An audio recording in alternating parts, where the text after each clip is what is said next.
Amados, a paz do Senhor. Hoje falaremos sobre a nossa lição 11, cujo título é O Reinado de Ezequias, dando continuidade ao tema geral do trimestre, que é o plano divino para Israel em meio à infidelidade da nação. Então, hoje vamos falar sobre esse importante rei, esse grande rei ali de Judá, que grandes coisas fez, grandes mudanças realizou ali, e toda a epopeia que foi realmente a vida desse rei.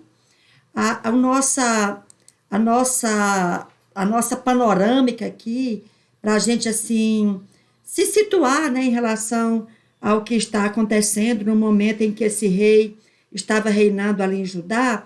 Então, eu fiz aqui esse comparativo. Aqui, como os irmãos já bem sabem, os irmãos que vêm acompanhando as aulas já bem sabem, esse aqui foram os últimos reis de Israel do Norte, né? Que em 722 Israel do Norte vai sucumbir ali diante do Império Assírio, né? Diante da Assíria. O último rei aqui de Israel do Norte vem a ser Oséias, né? Então, quando esse rei cai, né, quando a Síria leva cativa a nação ali de Israel para aquele reino ali conquistador, quem estava reinando aqui no sul, né, o reino chamado Reino de Judá, era justamente Ezequias, o nosso personagem de hoje, né, a figura que vamos tratar na lição de hoje. Fazendo uma rápida recapitulação, o último rei que nós tratamos na lição, salvo engano, na lição 8, falamos de Joás, né? Joás, aquele garoto que foi poupado, né, da ira da avó aqui, né, a Thalia. Aquele garoto foi poupado, ele governa ali em Judá por 40 anos. Quando ele morre, é sucedido pelo filho Amazias. Amazias reina ali por 29 anos. Amazias vai fazer um reinado, um governo muito ruim, de desobediência a Deus. Vão acontecer muitas coisas terríveis aqui durante o governo desse rei aqui. Porém, não dá tempo que a gente se aprofunde nos feitos, né, de cada rei. Logo depois de Amazias vem o rei Uzias. O rei Uzias vai fazer um governo bom ali em Israel, apesar de alguns problemas, né, que vão acontecer ali durante a trajetória do rei Uzias. Mas o rei Uzias foi um bom rei. Lembrando que na época do rei Uzias, o rei Uzias é considerado o rei mais sábio depois de Salomão, foi o rei Uzias. Inclusive, ele era assim, uma espécie de Leonardo da Vinci, ele inventou muitas máquinas de guerra, elementos assim, como diz, maquinário, né, ali para melhorar a agricultura, tudo. Então, vários elementos assim de progresso o rei Uzias construiu, o rei Uzias criou, de modo que na época do rei Uzias, a nação de Judá, né, a nação de Judá, lembrando que quando ele está falando de nação de Judá, ele está falando de Israel como um todo, a nação de Israel. Mas só que depois da divisão, Israel do Sul ficou conhecido como Judá, né? Então, o rei Uzias governou ali Judá, fez um excelente governo. Lembrando que o rei Uzias, ele reinou por 55 anos, né? Foi o mais longo governo, o mais longo, na verdade, né? Foi o de Manassés. Mas, embora o rei Uzias, a Bíblia registre que ele, em alguma parte da Bíblia, salvo engano, no livro de Reis, registra que ele governou por 52 anos, e o livro de Crônicas registra que ele governou por 55 anos, mas é que nos últimos 3 anos do governo de Uzias, ele ficou leproso. Então, ele ficou separado e foi o filho dele, Jotão, que já fez ali uma corregência, né? Então, daí essa divergência. Em algum lugar da Bíblia fala que Uzias reinou 52 e em outro lugar 55. Então, tomando por base que ele tenha governado 52 anos, porque depois dos 3 anos posteriores ele não pôde mais reinar por estar leproso, então o governo mais longo da história, né, ali de Israel do Norte e de Israel do Sul, foi o governo de Manassés, né, o filho de Ezequias, que é o rei que nós vamos tratar hoje. Mas o rei Uzias teve teve um tempo assim muito grande de governo ali em Judá. Pois bem, passando aqui para o nosso personagem, né, já Ezequias, Ezequias governou ali em Judá, por 29 anos, foi sucedido pelo filho dele, Manassés. Manassés foi um rei terrível, terrível. E o filho dele, que veio aqui, Amon, ainda consegue superar o pai, né? Então, assim, dois governos aqui terríveis, né? Que somando o tempo, durou aqui 57 anos. Manassés governou 55 anos e Amon governou 2 anos. Esse Amon, pro cão, acho que pro diabo só faltava o rabo, devia ter, né? E também o pai dele era a mesma coisa, um rei terrível. Porém, né, Amon vai ter um filho, né? Vai ter um filho chamado Josias. E Josias, com a idade de 8 anos, ele vira rei ali em Judá e ele vai governar por 31 anos. Josias vai fazer um governo bom, um governo bom. Lembrando que Josias, de fato, né, e de direito, veio a ser o último rei de Judá. Por quê? Porque os reis que vieram depois dele aqui já eram reis vassalos, né? Já estavam ali pagando tributo ali para a Babilônia, que posteriormente viria aqui em 586 e ia acabar com a nação de Judá. Mas hoje nós estamos aqui, né? Vamos tratar aqui de Ezequias. Lembrando que esses que estão em vermelho aqui são os profetas que profetizaram durante esse período aqui. Então, no período de Ezequias e uma parte aqui do período de Manassés, profetizou Isaías, né? Isaías e o profeta Miqueias profetizaram durante esse período aqui. Lembrando, né, que a tradição conta que Isaías teria sido morto, né, por Manassés. Manassés mandou serrar Israel ao meio. Israel vivo, né, foi serrado ao meio por esse rei aqui, que, como eu disse, né, esses dois aqui, pro diabo só faltava o rabo e deviam ter, né? Mas hoje nós vamos falar de Ezequias, né, esse rei aqui. Aí alguém pode perguntar assim, mas por que você escolheu um homem chorando aqui, né, para representar uma foto de um homem chorando para representar Ezequias? Porque tem um hino, né, que eu gosto muito, que diz assim, Ezequias chorava muito, pois sabia que ia morrer.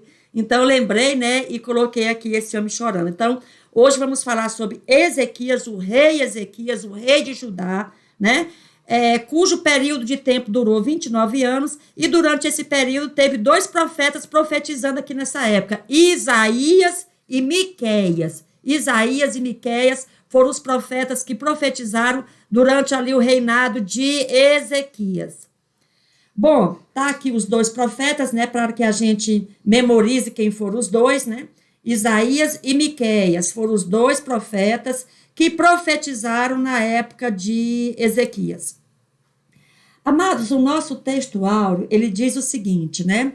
Que no Senhor, Deus de Israel, confiou, de maneira que depois dele não houve seu semelhante entre todos os reis de Judá, nem entre os que foram antes dele. Ou seja, mais uma vez, a Bíblia aqui confirmando que Ezequias foi um rei obediente a Deus, um rei temente a Deus, e que por conta disso, né, não houve em Judá, nem antes dele, nem depois dele, um rei que fizesse as reformas, né, corajosas que Ezequias fez. Amados, a verdade prática diz que Deus sempre ouve e guarda, né, os sinceros de coração, aqueles que procuram obedecer e agradar a Deus. Amados, essa palavra sincero que eu destaquei aqui, essa palavra, a origem dela é bem interessante, né? Antigamente, as pessoas, né, faziam seus móveis de madeira, tudo era de madeira, as casas eram de madeira, tudo de madeira. Então, o que fazia alguns espertalhões? A madeira estava rachada, então ele ia lá, pegava uma cera, passava na madeira, para que a pessoa que fosse comprar, quando passasse a mão na cera, não percebesse que a cera que a madeira estava rachada. Então, passava aquela cera. Então, o que aconteceu? Quando os compradores começaram a perceber essa manobra, né, e eles eram enganados ali, por causa dessa cera que eles passavam, eles chegavam naqueles comércios e diziam, olha, eu quero comprar madeira, mas é madeira sem cera, sem cera. Aí essa palavra sem cera dava a entender que era algo autêntico, original, de verdade, né? Então, com o tempo, essa palavra sincera virou sincera, né? Ou sincero, né? Que era, como eu estou mencionando aqui, como eu estou dizendo, se referia a não ter cera, ou sem cera, depois virou sincera. Hoje, amados, essas massas ainda existem para vender, né? Essa aqui, por exemplo, eu peguei na internet, custa R$ 35, né? 400 gramas dessa massa, ou dessa cera, né? Que é chamada massa aqui, mas é uma cera. Aí vocês estão vendo aqui, ó. A massa está dizendo assim, olha, eu cubro as rachaduras de jatobá, de pinos, de mogno, de ipê, de imbuia, de cumaru, de castanha, de cerejeira, de marfim, tal. Por quê? Porque ela pega, por exemplo, um pedaço de ipê, né? O pedaço de ipê está rachado, passa essa massa aí quando o comprador for comprar ali a mesa de ipê e tal, ou a janela, ou o portal de ipê, o ipê tá rachado, só que ele não vai perceber porque está passada essa massa, né? Então, esse embuste, né, de passar cera, até hoje é feito ainda no comércio, né? Mas naquele tempo essa manobra foi descoberta e as pessoas queriam madeira sem cera, ou seja, madeira sincera, autêntica, de verdade. A leitura bíblica em classe, amados, é essa referência que está aqui na tela, né? Que começa falando o seguinte: que sucedeu que no terceiro ano de Oséias, né, filho de Elá, rei de Israel, está se referindo a esse Oséias aqui, ó, filho de Elá, rei de Israel, começou a reinar Ezequias, nesse aqui, ó. Ezequias, filho de Acais, rei de Judá. Olha aqui, ó. Ezequias está aqui, filho de Acais, olha aqui, ó. Ó, o Acais aqui, ó, né? Então, Acais morreu e ele sucedeu o pai dele aqui, ó. E Oséias aqui, filho de Elá. Ué, mas quem está aqui atrás é Peca, não está escrito Elá. Será que o texto bíblico aqui está enganado? Porque aqui ele acertou, né? O pai aqui é Acais. E aqui está dizendo que é Elá. Ué, mas não está Elá aqui. Antes de Osé está Peca. Amados, vocês estão lembrando que nessa época aqui havia aquilo que hoje é chamado de anarquia militar. Um ia matando o outro. Então nunca dava tempo um filho suceder o pai, porque já havia um general, matava aquele rei e ficava no lugar. Entrava outra família no lugar. Então, Oséias era filho de Elá, só que essas alturas, né, esse rei aqui, que era anterior, não era Elá, era outra pessoa, era Peca. Então, vem Oséias aqui e mata esse rei aqui e fica no lugar. Por isso que o texto bíblico aqui está dando o nome de Elá e Elá não aparece aqui, porque esse aqui nem parente era desse aqui, esse aqui matou esse para ficar no lugar, nesse período que é conhecido como anarquia militar. Mas aqui em Judá, a linhagem foi mantida, até porque, amados, nós sabemos que essa linhagem ela foi mantida, ela vai ser mantida, porque Jesus vai vir da linhagem de Davi, né? Então, essa linhagem, apesar dos pesares, né? Ela vai se manter aqui, ó, de pai para filho, até que chegue, né? Até que chegue a época ali de Jesus, e por isso mesmo Jesus é chamado filho de Davi. Por quê? Porque José e Maria, né, eram descendentes ali de Davi, né, eram filhos ali de Davi, era da linhagem de Davi. Pois bem, continuando aqui, a Bíblia diz que Ezequias tinha 25 anos, né, quando começou a reinar, e reinou em Jerusalém por 29 anos, ou seja, um governo razoavelmente extenso. E a Bíblia diz que Ezequias ele fez reformas religiosas para valer. Porque vocês estão lembrados que alguns outros, né, que vieram, fizeram algumas reformas religiosas, mas algumas coisas não tiravam, mantinham, iam mantendo. Por exemplo, Jeroboão II fez, lá em Israel do Norte, fez reformas assim significativas, mas, por exemplo, os bezerros de ouro lá ele não mexeu. Aqui não. Aqui em Judá, Ezequias vai fazer uma reforma radical, como nós vamos ver, né? Vai fazer uma reforma radical. Amados, só que nessa época, o que acontece? Israel do Sul, né, Judá, vai começar a ser acossada, atacada pela Assíria. Olha o que aconteceu aqui. Olha, a Assíria sai daqui, né? A Assíria sai daqui e chega aqui, olha, vence a Síria, vem chegando por aqui, ó, vence aqui, entra aqui, ó, derruba Samaria, que era Israel do Norte, e leva todo mundo cativo, né? O reino de Israel do Norte acabou. Então, qual era naturalmente o próximo passo, né? descer aqui e tomar Judá, ou seja, Israel do Sul. Então, na época do rei Ezequias, né? Na época do rei Ezequias, a Assíria toma Israel do norte e em seguida vem para ajudar Israel do Sul, porque era o que se esperava mesmo que eles iam fazer, né?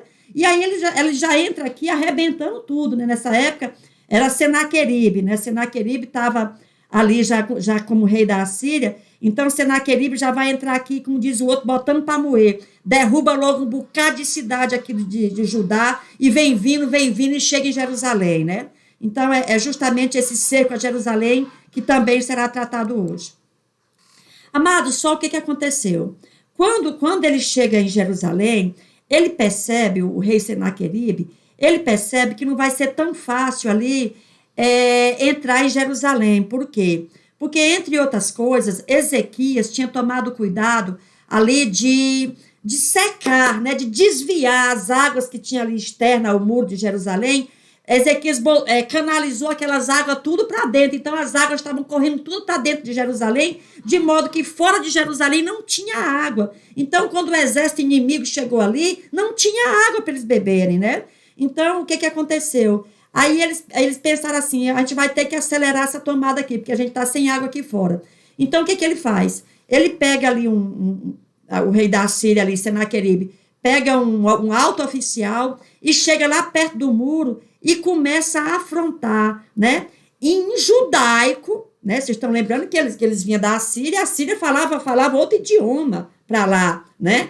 Mas eles iam falar em judaico, que é justamente para o pessoal entender o que eles estão dizendo, né? E quando ele chega ali, ele começa a afrontar, ele começa a humilhar e começa a amedrontar o povo, para o povo se render, para a nação se render logo, né? Então, ele afronta o povo, obviamente, no primeiro momento, as pessoas se assustaram mesmo, né? Mas as pessoas não vão dar ouvido àquela afronta, né? As pessoas vão permanecer ali firmes e leais ao rei Ezequias. Então, o que Rabsaque, um enviado de Senaqueribe, dizia, né, para eles lá? Tipo assim, olha, se entreguem logo, porque não tem quem consiga, que ninguém vai livrar vocês das nossas mãos, porque nós já derrubamos a nação A, a nação B, a nação C, e vocês são só outra nação que a gente também derruba. E outra coisa, vocês estão se confiando em quê? No Deus de vocês? Pois saiba que o Deus de vocês é só mais um outro que eu também derrubo. Então, assim, esse Rabsaque, enviado aqui de Senaqueribe, estava ali realmente para afrontar e amedrontar o povo e fazer Ezequias se render. Amados, quando Ezequias escutou isso, né? Desculpe, tomei aqui um pouquinho de água. Quando Ezequias ouviu isso, aquela afronta toda a Deus, né? Dizendo que Deus era só mais um, que ele também passava o rolo por cima, né? Então, Isaías rasgou as próprias vestes, né, se cobriu de pano de saco e entrou na casa do Senhor e procurou a Deus para realmente ali desabafar com Deus o que estava acontecendo, né? Então, amado, o que aconteceu? Enquanto Ezequias entra ali na casa do Senhor para falar com Deus, para orar a Deus e para buscar a Deus, algumas pessoas que estavam ali junto do rei Ezequias escutaram aquilo tudo e correram até Isaías, né, o profeta. Vão correr até Isaías e conta a Isaías o que estava acontecendo. Então, a resposta de Isaías foi: não temas o ajudar, né? Não temas essas palavras que vocês ouviram, essas blasfêmias, nessa bravata aí da Síria, né? Que estão blasfemando Deus. Por quê? Porque eu farei, né? Farei entrar neles um espírito, né? No rei, um espírito, e ele ouvirá um ruído e voltará para a terra, né? Para a terra dele. E a espada eu farei cair a nação por terra. Ou seja, o que ele disse? Olha, ele vai ouvir um ruído, e esse ruído vai assombrar ele de tal maneira que ele vai voltar pelo caminho que ele veio. Amados, esse ruído era o ruído dessas asas aqui, ó, de um anjo que viria, né? Um anjo que viria e numa só noite mataria ali no arraial assírio 185 mil soldados, como está registrado ali na palavra de Deus. Amados, enquanto isso, Ezequias também recebeu umas cartas, né? Tipo assim, olha, se você não tá, eu vou mandar por escrito, para você, o que a gente disse aqui por trás do muro, eu vou mandar por escrito, o rei disse, né? Então mandou essas cartas, as cartas de afronta, mesmo afrontando. Então Ezequias entra ali na casa do Senhor, exibe aquelas cartas e fala: olha Deus, o que é que eles estão dizendo aqui? Eles estão dizendo que o Senhor é só mais um Deus que eles façam por cima, né? Então Deus agora é com o Senhor. Então, amados, o que é que aconteceu? A oração aqui de Ezequias, né, que está registrada, diz assim: Senhor, abre, Senhor, os teus olhos e olha, ou seja, lê essa carta aqui e ouve as palavras de Senaqueribe. Amados, Ezequias não só, né, mostrou a carta para Deus, como leu também a carta, né? E disse: Senhor, veja e escute essas afrontas aqui que ele mandou contra o Senhor. Então, amados, nesse momento, né, Isaías, né, o profeta, disse, né, a respeito de Senaqueribe, né? Olha, Senaqueribe, rei da Síria, eu ouvi o que você disse a meu respeito, viu? Então, essa é a palavra que Deus fala a respeito do rei da Síria. Olha, você vai ser vencido, porque a filha de Sião, Jerusalém, vai te olhar e balançar a cabeça com pena de ti. Essa foi a resposta de Deus ali na boca do profeta Isaías. Amados, por quê? Porque a introdução da nossa lição diz que Deus, ele é aquele Deus que se apieda, né? Daquela pessoa que é reta, que é justa, que é honesta e agradável aos olhos do Senhor. E Ezequias era tudo isso, né? Até porque Ezequias tinha feito uma grande obra, como eu já dei aqui uma pequena pincelada. Ele vai fazer ali uma reforma religiosa radical em Judá. Reforma essa que muito agradou a Deus. Amados, agora falando aqui um pouquinho, né, voltando aqui a respeito do reinado de Ezequias, né, essas reformas que ele tinha feito, para os irmãos terem uma ideia, ele destruiu todos os altares pagãos que tinha ali, não ficou pedra sobre pedra de altar pagão. E outra coisa, Ezequias fez aquilo que os reis antes dele não tinham feito, restaurou a celebração da Páscoa. Minha gente, uma festa tão importante como essa, que o povo lembrava, né, a saída aqui do Egito, uma festa instituída no tempo de Moisés, né, que o povo comia pães asmos e ervas amargas aqui nessa festa, relembrando, né, ali o grande livramento que Deus deu à nação de Israel ali no Egito. Então, até essa festa tinha sido esquecida, e Ezequias renova, né, esse costume, esse costume não, era estabelecido, tinham que celebrar a Páscoa. Então, ele restaura, é um avivamento que acontece ali, e ele passa a celebrar a Páscoa, ele traz de novo nessa festa tão importante para o povo judeu, ele traz de volta festa essa que estava esquecida, de tanto que a idolatria tinha se entrado no meio do povo de Deus, que ele já tinha até esquecido, né, desse grande feito, dessa grande epopeia que tinha sido ali, Moisés cruzar o Mar Vermelho com a nação de Israel. Amados, outra coisa, né, que eu mencionei, a reforma de Ezequias foi uma reforma radical. Por quê? Porque os tal dos altos, né, que eram, como eu já mencionei anteriormente, era um monumento aqui em honra a Baal, né, em louvor a Baal. Na verdade, era um pênis, né? Era um pênis.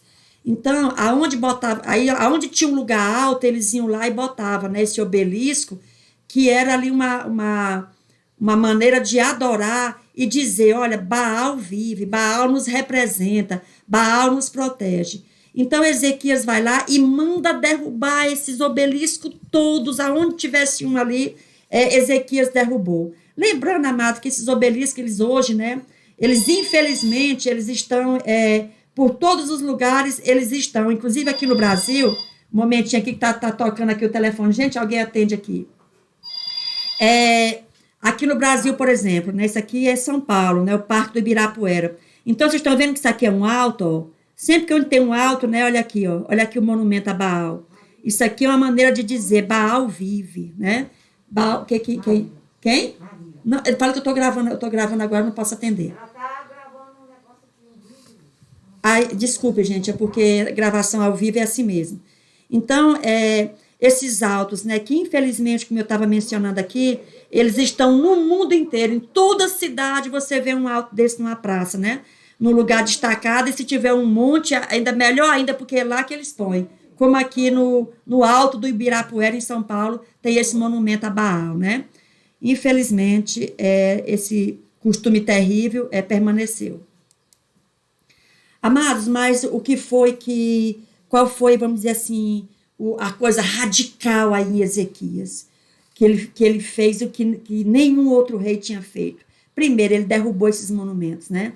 Esse aqui, por exemplo, é em Michigan, nos Estados Unidos. Como eu falei, em todo lugar tem esse monumento a Baal aqui, ó. Isso aqui é uma forma de dizer, olha, Baal vive, ó, tá aqui, né? Nós reverenciamos Baal. Infelizmente, isso aqui permanece no mundo inteiro até hoje. Só que lá em Judá, naquela época, ele mandou derrubar isso aqui tudinho, derrubou, e ele fez outra coisa. Ele fez outra coisa que nem Davi tinha feito, né? Ou seja, mandou quebrar, esmiuçar aquela serpente que foi levantada lá na época de Moisés no deserto, né? A serpente de bronze aqui, né? Então, que depois colocaram o nome dela de Neustã e ela virou uma deusa, estavam adorando ela lá. Ezequias teve coragem, teve peito, né? E foi politicamente incorreto, como todo homem de Deus deve ser. Foi lá e quebrou, né? Esmiuçou essa serpente. Então, foi realmente uma reforma radical ali em Judá. Amados, por quê? Né? Eu até mencionei na penúltima aula, eu perguntei assim, por que Deus não tolera a idolatria? Amados, porque a idolatria é outro nome, né, para relativismo, ou seja, quebra de parâmetro. Então, o que aconteceu? A lei ordenava que havia um lugar, né, para oferecer sacrifício. Havia um lugar. Só que o que disseram? Não, é o seguinte, tem lá, mas também pode ter em outro lugar. Daí a pouco podia ser em qualquer lugar, debaixo de árvore, em cima de monte, em qualquer lugar eles faziam. Então, quando quebra o parâmetro, o problema é esse, né? Quebrou o parâmetro do lugar. Se quebrou o parâmetro do lugar, porque só a Jeová. Pode ser para outros também. E daí a pouco já tinha um monte de lugar, um monte de deuses, né? Então, ou seja, o que é a idolatria? É se adotar o relativismo, ou seja, a quebra do absoluto. Então, cada um faz o que dá na telha, cada um faz o que acha que é certo. Ou seja, aquela história, né, por onde passa um boi, passa uma boiada. Mas eu vou dar aqui uma parada, porque o telefone que vocês viram tocando, alguém quer falar comigo e pelo jeito é alguma coisa importante, eu vou interromper aqui, peraí. Mistério. Mas continuando aqui, né, de onde nós paramos. Então, o perigo, né, que como eu falava, da idolatria é justamente essa, que a idolatria, ela quebra, né? Ela quebra a lei de Deus, a lei absoluta de Deus. Então, se quebra o absoluto, entra em cena quem? O relativismo.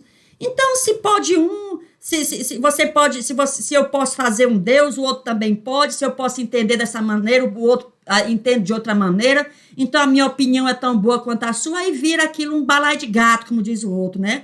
Então, daí a pouco já pode matar, pode roubar, pode estuprar, pode fazer como diz o outro, o diabo, né? Porque é tudo da lei, como já dizia o cantor Raul Seixas, né? Então, é mais ou menos isso aí, né? Vira uma bagunça e o povo se destrói, né? O povo se destrói porque daí a pouco, amados, como não há parâmetro, como não há o absoluto, cada um faz o que dá na telha, né? E quando cada um faz o que dá na telha, foi aquilo que um filósofo falou, que o homem é o lobo do próprio homem, o homem destrói o próprio homem. Então, quando Deus pega pesado aqui para que as pessoas não caem na idolatria, é justamente no sentido de preservar a humanidade, preservar a sociedade, preservar a família, preservar a continuidade da raça humana, né, em última instância. Deixa eu passar aqui. Pois bem, amados, outra coisa interessante, né, que Ezequias fez. Quando ele restaura a festa da Páscoa, né, que eu falei, aquela festa que estava esquecida, ele convidou, né, ele convidou as tribos do norte, Israel do norte, ali que já estava na iminência, né? Já estava ali nos últimos dias, mesmo assim, para serem levados cativos, né? Ezequias convida eles para a comunhão com Deus, para essa importante festa, né?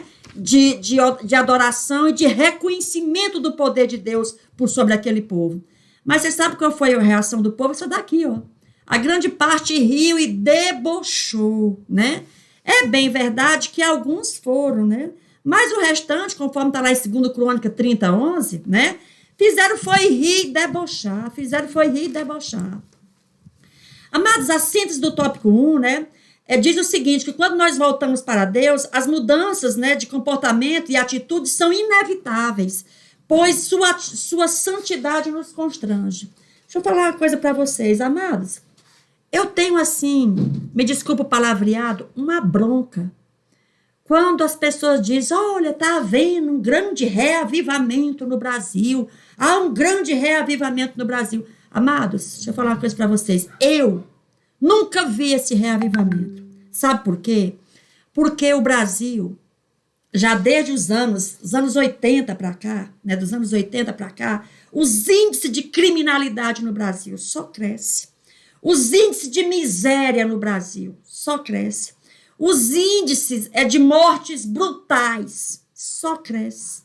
A pobreza só aumenta. A desigualdade social só aumenta. Então, que reavivamento é esse? Porque quando há um reavivamento espiritual, em todos os aspectos há uma melhora. Amados, o último reavivamento espiritual para valer que houve nessa terra foi na Inglaterra com John Wesley, né? John Wesley promoveu ali uma restauração espiritual tão grande ali, naquela região da Inglaterra ali, do Reino Unido ali, que naquela época os índices de criminalidade que estavam altíssimos, né? Inclusive com Jack Stripador, não sei o quê, aqueles índices caem quase a zero, né? Há ali uma renovação, começa um clamor ali por melhora social. É a partir de John Wesley que vai começar os movimentos abolicionistas ali na Inglaterra. Vocês estão lembrados que a própria Inglaterra depois vem aqui no Brasil e começa a boicotar o sistema escravagista aqui do Brasil, né? Começa a confiscar aqueles navios que estavam levando negros estavam trazendo, melhor dizendo, negros para serem escravizados aqui, né? Então, o que acontece? Não há um reavivamento espiritual se não for acompanhado de sinais de melhoria social. Por quê? Porque a santidade de Jesus nos constrange a melhorarmos enquanto pessoas.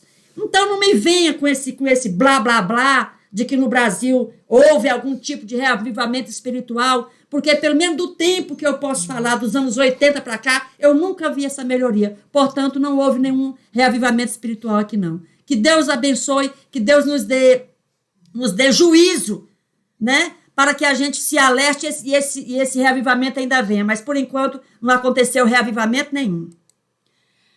Amados, é o seguinte, aí o que acontece, né?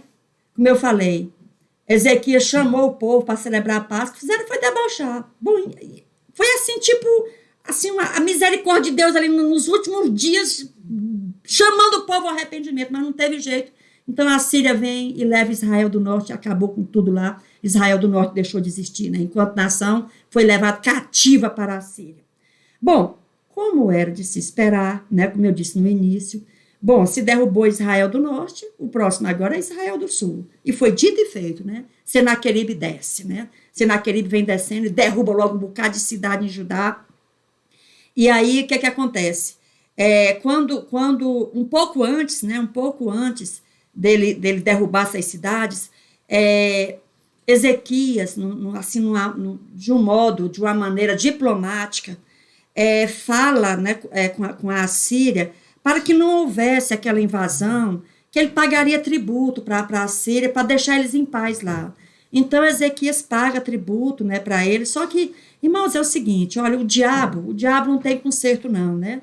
Então, por fim, mesmo recebendo tributo, Ezequias recebendo tributo, o que aconteceu? A Babilônia, por essas alturas, já estava começando a despontar também como potência, né?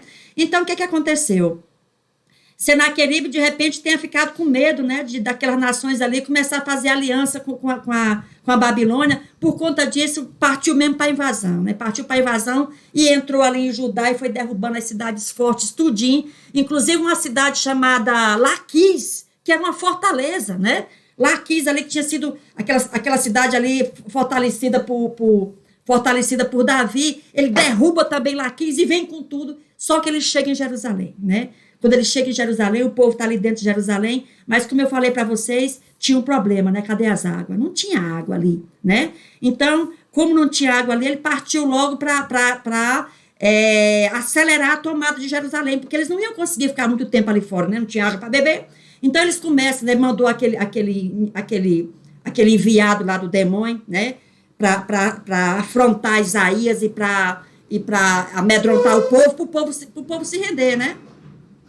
Amados, é o seguinte, aí eles tentaram de tudo, por fim, quando não conseguiram mais, eles começaram a difamar Ezequias, né? Partiram para a afronta pessoal contra Ezequias, para o povo, né? Para o povo ali não ver mais Ezequias como um líder, né? Como um rei, começaram ali a afrontar e a difamar Ezequias. Até porque, amados, deixa eu dizer uma coisa para vocês.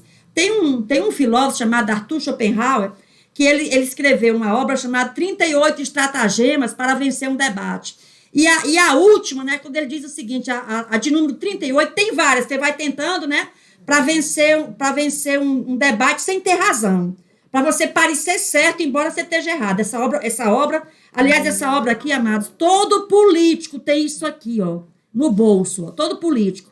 Ele não vai para um debate sem ler isso aqui antes, porque Arthur Schopenhauer, ele ensina como é que a pessoa, mesmo sem ter razão, parecer que tenha. E a 38, a mais poderosa, ele diz assim, olha, quando as 37 estratégias falharem, use a 38. E qual é a 38? É justamente isso daqui, ó, a difamação.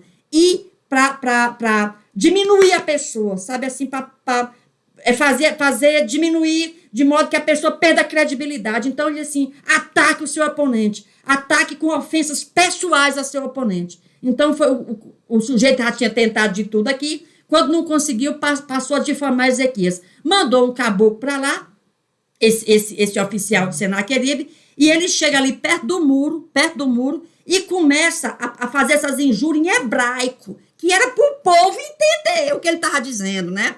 Aí, daí a pouco, a gente percebe, né, que Ezequias disse, olha, não precisa falar isso em hebraico, não, fale na sua língua aí que eu entendo. Aí o emissário do demônio falou assim, não, eu vou falar em hebraico mesmo, que é para esse povo que está aí perto do muro, ó, que tem um bocado no muro aí escutando, atrás do muro aí escutando, atrás da parede escutando, para entender o que eu estou dizendo. Mas daí o perigo, né, do povo do muro, né? Quem tá no muro, amados, quase sempre plateia para Satanás. Então a gente tem que realmente sair do muro, né? Deixa o muro para lá. Então ele disse, não, eu vou falar assim em hebraico, que é para esse povo aí do muro escutar. E começou a falar em hebraico, né? E tipo, desmoralizando Ezequias, botando Isaías abaixo do chão, né? Então, amados, o que aconteceu? Esse Rabsaque, que era esse oficial endemoniado lá, mandado por Senaqueribe, começou a dizer ao povo, ó, vocês estão perdendo porque vocês derrubaram os altares de Baal. Vocês estão perdendo porque Ezequias levou vocês a sair da verdadeira religião, que era Baal, que era Aserá, que eram esses deuses aí que vocês derrubaram. Por conta disso, vocês estão sendo destruídos. Mas olhe, se alie a mim, que eu tenho uma terra melhor para vocês. Volte a adorar os deuses que vocês adoravam. Esse Ezequias, esse rei aí, trouxe a derrota para vocês. Deixe esse rei aí e se alinhe a nós. Olha, amados, qual era ali a estratégia do diabo, né? Tirar o povo da posição, tirar os vasos da posição. O diabo faz isso até hoje, não tenham dúvida. Voltando aqui de novo.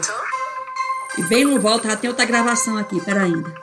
Vou recusar aqui. Deixa eu continuar, mas gravação ao vivo é assim mesmo. E é em casa aí, já viu, né? Tá gravando? Deixa eu ver. Tá. Então, dando continuidade aqui, ó. Deixa eu ver aqui, vai. Pronto, foi. Amados, é o seguinte, né? É lógico que uma hora dessa, né, vem medo. E o medo, amados, ele é normal, né? Todo ser humano tem medo. Agora, o que a gente não pode fazer é entrar em pânico. E o diabo, ele quer justamente isso, né? Que a gente entre em pânico. Então, amados, o que aconteceu? Essa ameaça terrível, né?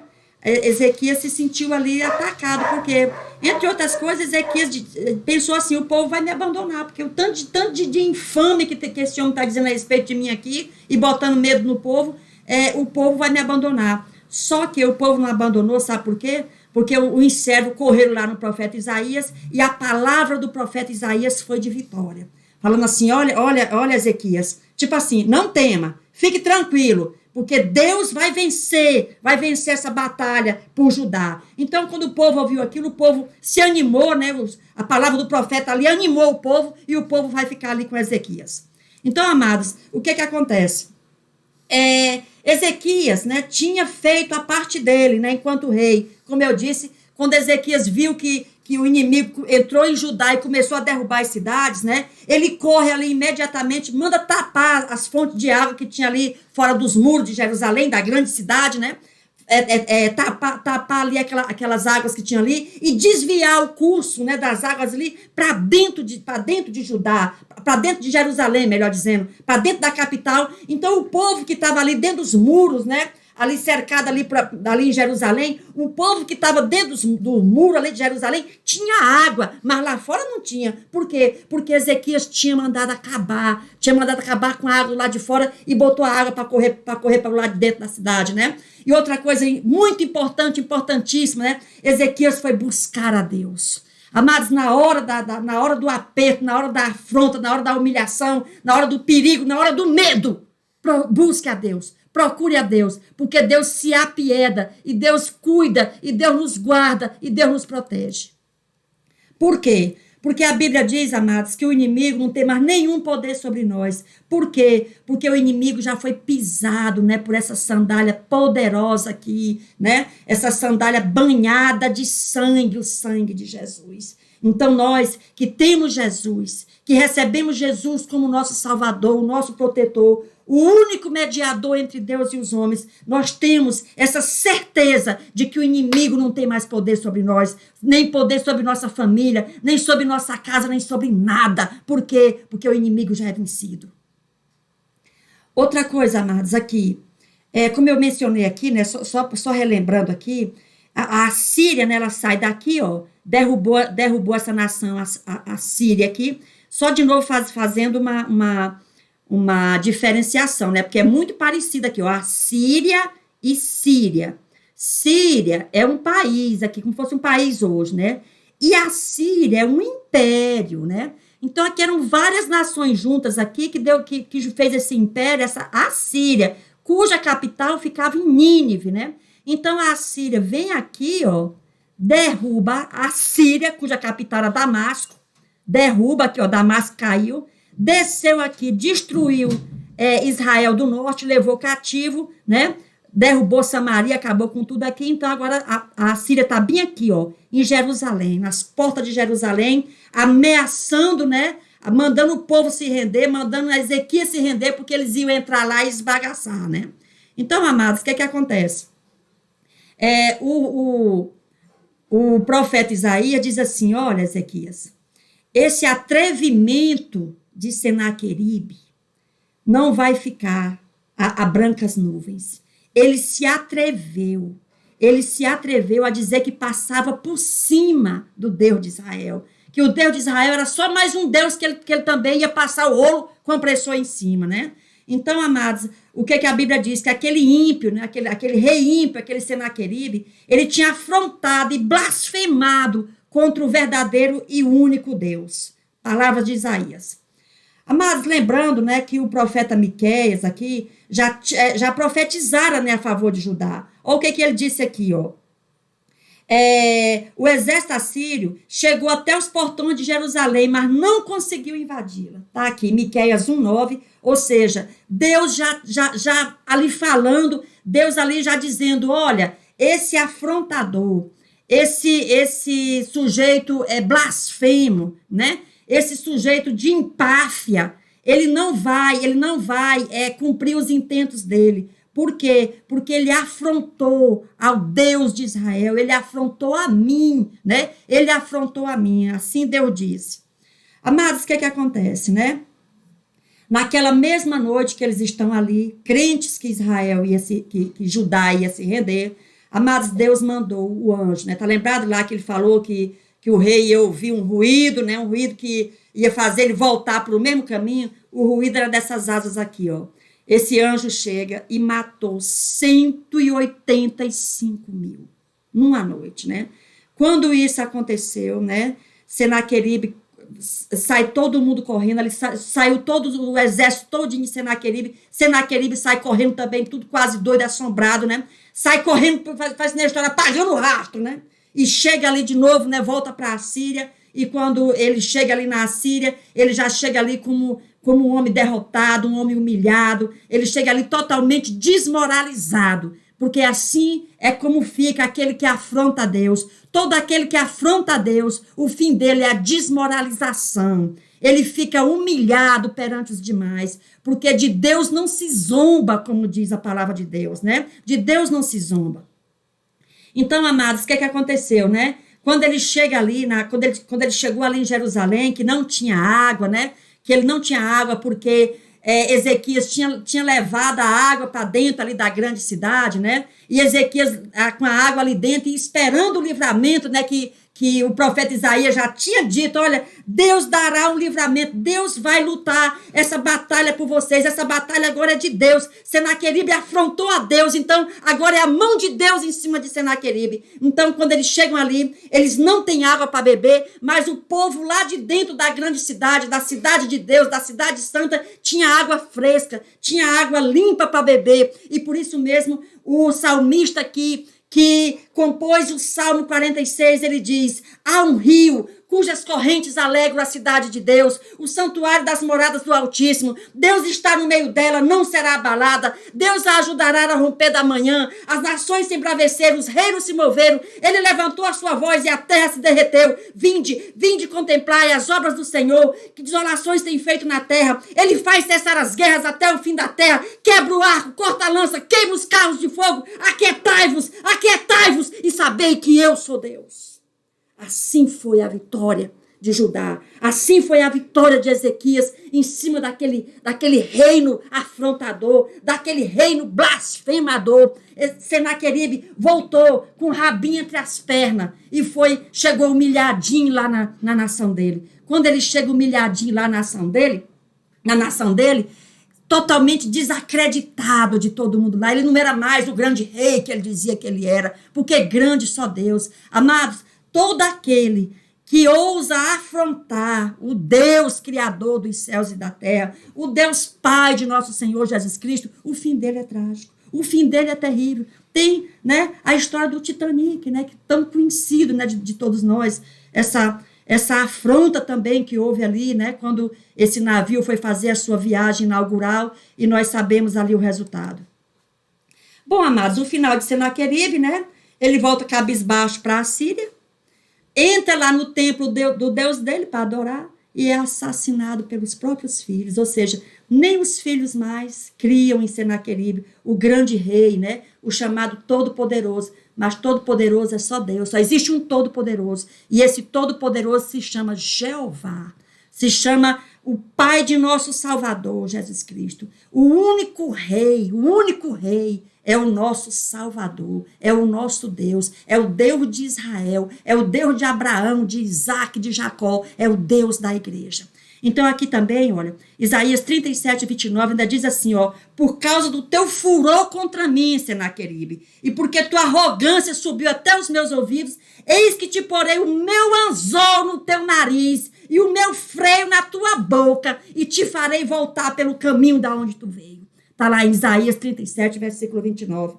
Amados, é o seguinte, todo aquele que se acha muito poderoso, que é um orgulhoso, que se acha assim a última bolacha do pacote, pode ter certeza que é aquilo que a Bíblia diz, a altivez de espírito precede a ruína, né? Quando você vê uma pessoa inchada, sabe? Uma pessoa se achando tal, né? Se achando ó do borogodó, pode ter certeza, o fim dele está próximo. O fim dele está próximo. Por quê? Porque só há um que é grande, e esse é Deus, Criador dos céus e da terra.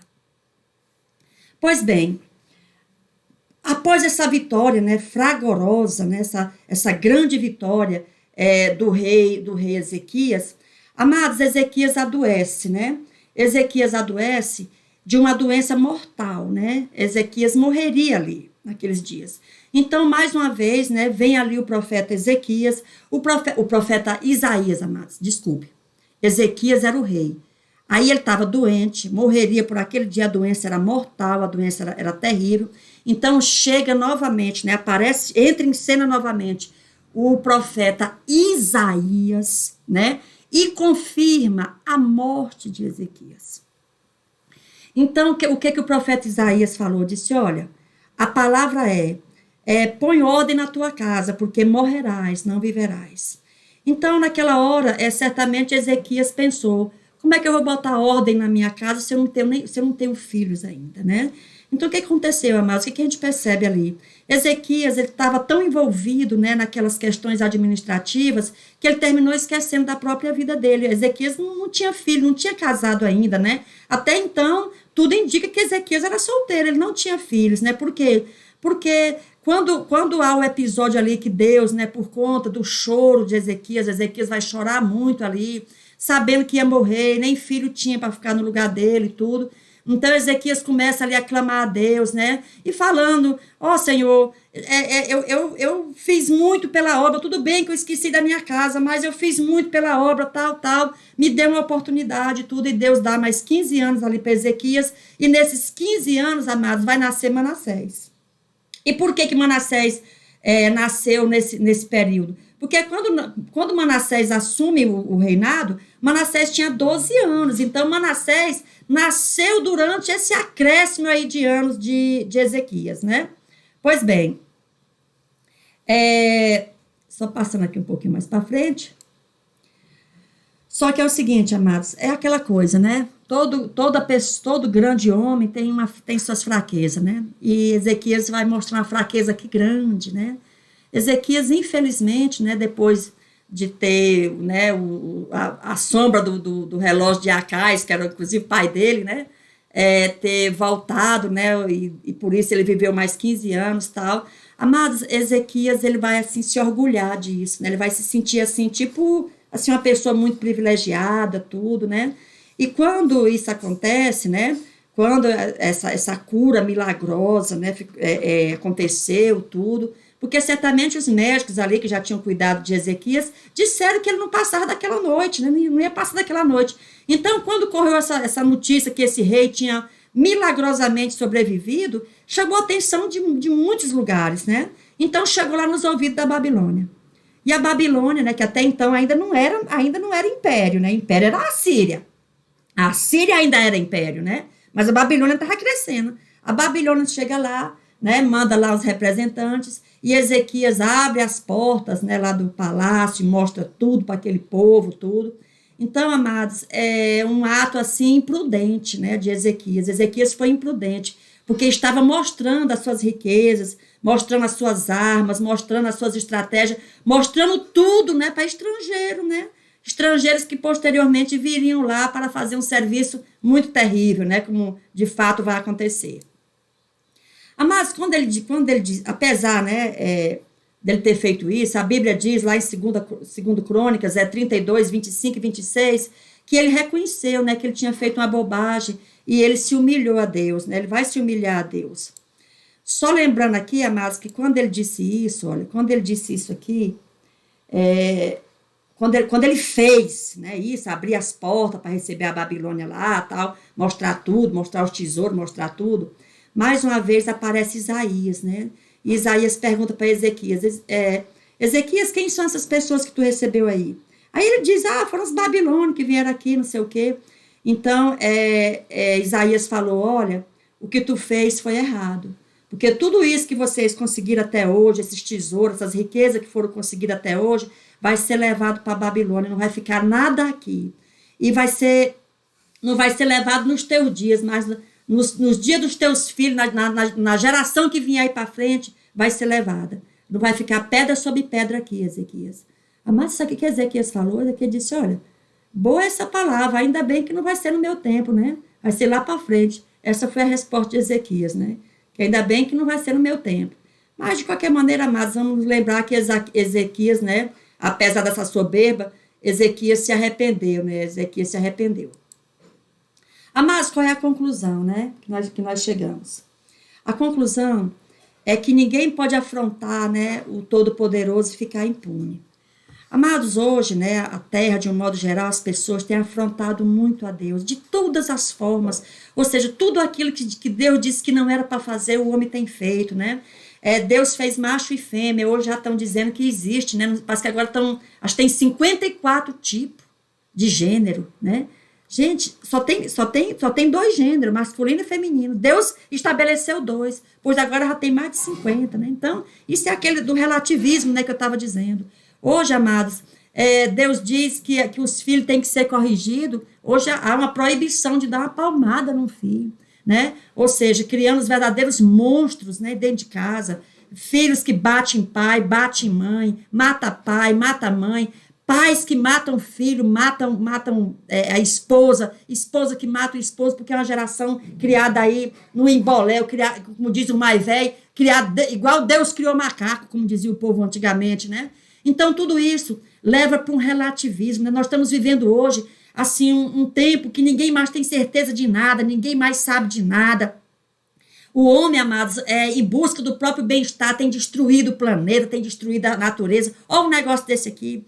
Isso aqui, amados, são fezes aqui jogadas dentro dos rios, e os rios levam isso tudo para dentro do mar, matando os peixes, matando as águas, contaminando tudo, a terra está contaminada por causa da arrogância do homem. Como é que a pessoa pode ficar meia hora num chuveiro, amados? Que negócio é esse? No máximo 10 minutos a pessoa toma um banho bom, se limpa, se asseia. Para que uma desgraça dessa, como diz o outro, ficar meia hora com a água jogando dentro do esgoto, sendo que aqui no Brasil, por exemplo, quase que a totalidade dos esgotos que sai das casas é jogado cru ali dentro dos rios. E mesmo que fosse tratado, é tratado com produto químico também. Então vamos ter um pouco de racionalidade e entender que Deus deu a terra para o homem cuidar, não foi para o homem destruir, não. Aliás, lá em Apocalipse diz assim, que vai chegar o tempo, sim, que aqueles que destruíram a terra serão destruídos por Deus.